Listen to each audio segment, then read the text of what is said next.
It's the new Trident 660 Triple Tribute Edition, which they say is paying homage to their legendary 5 consecutive Isle of Man TT winning bike that was called Slippery Sam. And basically, they've given it a flashy paint job to sort of give a little nod back to that bike. Have you seen this one, the pictures? I checked it out just before we came on. I've never seen Slippery Sam, which is actually what I'm typing in now, because I that could come up with a whole load of different things. Oh no, good. Yeah. Okay, Put safe search on. Yeah. Luckily, Google anticipated, and it has given me only the bikes. Okay, yeah, I can see that actually. When you know the context, that's the difficult thing with all of these tribute bikes, and you know, when they're drawing from their heritage and stuff, you need to know what the heritage is. Otherwise, you have to explain it to people. So it needs to sort of stand on its own merits, really. But yeah, having looked at it, that's quite cool. I like what they've done with the colour scheme on that one. It's very popping. Let's say that much. It's rare for Triumph to put something out like this with a bit of panache and pizzazz. And so you've got to take your hats off to them for that. And also, it's what people ask for. So, you know, now's your chance if you did want a Trident in some other colour than black. Although they did do the Baja Orange, which, you know, pretty punchy as well. But how much does it cost for a regular 660 in its most basic paint job? £7,895. How much does this one cost with the fancy paint job? And you also get a few things chucked in. It might be a quick shifter, a belly pan and a fly screen or something like that. Certainly the bodywork. Yes, quick shifter, which is normally between 200 and 300 quid, and also you got to pay to have it fitted at the dealer probably. Probably you could stick the belly pan and fly screen on yourself, but I'd probably want somebody who knows their stuff to do the work. I mean, combined, that bodywork, the paint job, the quick shifter, you're looking at about £1,000. So it's very rare because they're so keen, Triumph, to charge you, you know, 100 quid for the more premium paint jobs. And it's only the basic black that comes at that 7,895. So this, jet black with yellow. This, jet black with matte silver ice. That's the one I owned. Best looking, obviously, most tastefully done.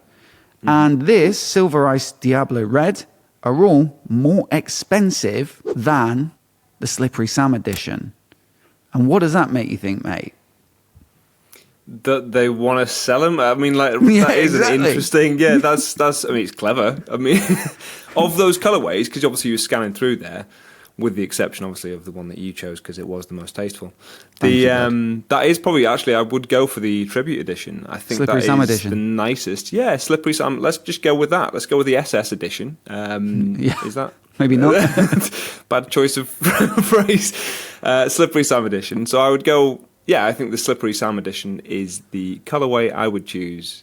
If it just seems like a heck of a deal, though, which is quite surprising. Yeah, it really does. That is quite impressive.